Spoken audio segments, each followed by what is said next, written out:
Senior सहाफ़ी और तजियाकार सुहेल वड़ाइच के मुताबिक पाकिस्तान के मखसूस जोग्राफियाई हालात ने अस्करियत को मुल्क की सलामती के लिए नागुज़ीर बना रखा है। हालिया जंग ने अस्करियत के हमेशा से पाकिस्तान की तरजीह होने के फवाइद को साबित कर दिया है। माजी में अस्करियत को कायम रखने, इसे माशरे में लागू करने के लिए मार्शल लॉ भी लगाए गए। कभी सियासी मदाखलत और कभी कभी दबाव से भी ताकत का एहसास दिलाया गया। हालिया जंग में अस्करियत ने अपने असली महाज यानी जंग में वाज़े फतह हासिल करके न सिर्फ अपने जवाब की मस्कत दलील दी है बल्कि तशकीक पसंदों का भी मुंह बंद कर दिया है। पाकिस्तानी अस्करियत कभी कभार बहुत गैर मकबूल रही है, मगर ज्यादातर वो अक्सरियत की राय को हमवार करके अपने साथ चलाने में कामयाब रही है। गोया अक्सरियत और अस्करियत में तजाद कम और इत्तेफाक ज्यादा रहा है। फील्ड मार्शल सैयद आसिम मुनीर को फौजी सरबराह का ओहदा मिला तो इन्हें बकौल इनके पोली क्राइसिस मजमूई बहरान यानी बहुत से बहरानों का सामना था।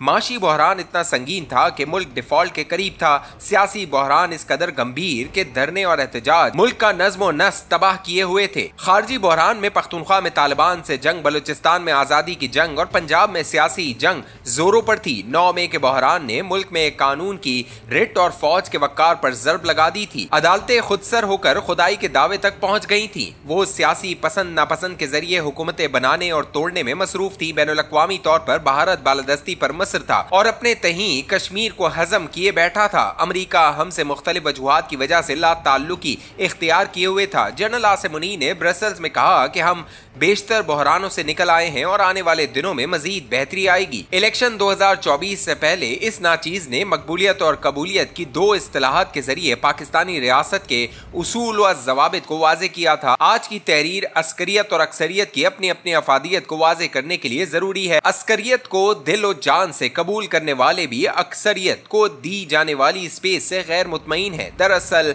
अस्करी और सिविलियन तजाद की तारीख तो पुरानी है, मगर ये तजाद अब आखिरी हदूद को छू रहा है और जिस तरह पोली क्राइसिस से निकलना और मुल्क को निकालना जरूरी था, इस मसले का हल भी जरूरी है। सिविलियन स्पेस सुकड़ी है और अस्करी स्पेस बड़ी है, जिससे अक्सरियत और अस्करियत में जो तवाजुन पायदार तरक्की के लिए जरूरी है वो फिलहाल मिसिंग है। माना के अक्सरियत गैर मुनज़्ज़म है, माना के अक्सरियत के नुमाइंदे अक्सर करप्शन करते हैं, माना के इनमें से अक्सर नाअहल हैं, ये भी माना कि इनकी गवर्नेंस में गलतियां हैं, माना कि वो बैनुल-अक़वामी हसासियत को समझने में नाकाम रहते हैं, माना कि फैसलों में ताखीर होती है और इनमें ज्यादातर अगलात होती हैं। ये भी माना कि अक्सरियत के नुमाइंदगान ना इतने तालीमी याफ्ता और ना इतने अहल हैं कि वो हुकूमत को मौसर तौर पर चला सकें। लेकिन ये सब मानते हुए ये भी मानना पड़ेगा कि अक्सरियत के बगैर अस्करियत चल नहीं सकती। ये भी माना जाए कि सिविल के बगैर फौज मजबूत नहीं रह सकती। ये भी माना जाए कि मार्शल लॉ में नुमाइंदगी नहीं होती, इसलिए वो गैर मकबूल और नाकाम होते हैं।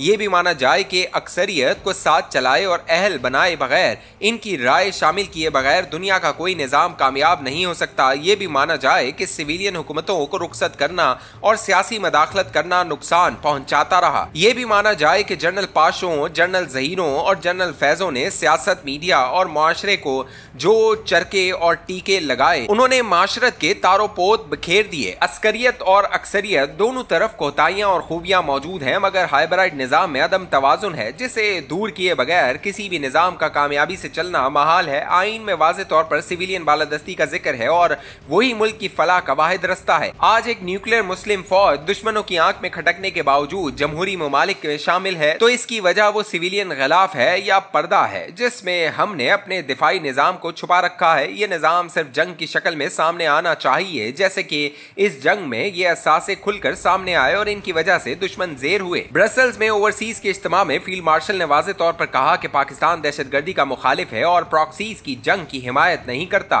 गोया मौजूदा निजाम में जहाद को एक्सपोर्ट करने और इसके जरिए से महाज गर्म रखने की पॉलिसी की नफी की गई है। एक बहुत ही दिलचस्प नुक्ता जो उन्होंने अमेरिका के बाद ब्रसेल्स में भी दोहराया वो ये था कि 1969 से पहले पाकिस्तानी मुआशरा बहुत मुतवाजन था, मगर बाद में मजहबी पेशवाइयत और अदम बर्दाश्त ने मुआशरे को तबाह करके रख दिया। इस बात को अगर वसी तनाजुर में देखा जाए तो इसमें शिद्दत पसंदी, अदम बर्दाश्त, इंतहा पसंदी, सियासी अबतरी और माशरती इखलाक के मजमूई बिगाड़ का न सिर्फ एतराफ नजर आता है बल्कि इसमें इस्लाह की ख्वाहिश भी दिखाई देती है। गो बज़ाहिर इस वक्त अस्करियत और हुकूमत एक सफ़े पर है। Field marshal general general Asim Munir ने दो टोक अंदाज में यह भी वाज़ेह कर दिया कि हुकूमत में तब्दीली की अफवाहें बिल्कुल बेबुनियाद हैं।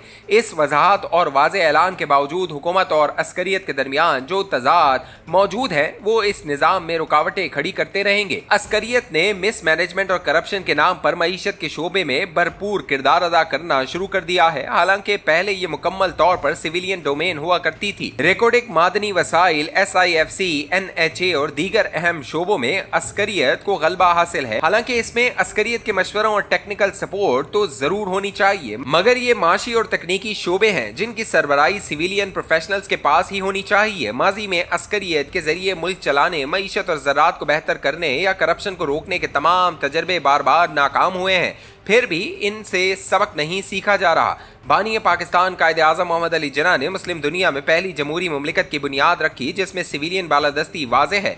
कई बार इस रस्ते से रूगर्दानी की गई, लेकिन 1973 के आइन में मुतफ़िका तौर पर तमाम सूबों, तमाम फ़िरकों और तमाम जमातों ने पार्लिमानी जमहूरियत पर अपने एतमाद का इज़हार किया। अब भी वही आइन है जो कायदे आज़म के बाद पाकिस्तान में दूसरा वाहिद इत्तफ़ाक़ राय है। इस पर अमल पैरा होकर ही हम मुल्क को आगे ले जा सकते हैं। 18वीं तरमीम सूबाई हुकूक के लिए एक अहम दस्तावेज है, क्योंकि सूबाई हुकूक के नाम पर ही मशरिकी पाकिस्तान में गलत फहमियाँ पैदा हुई थी।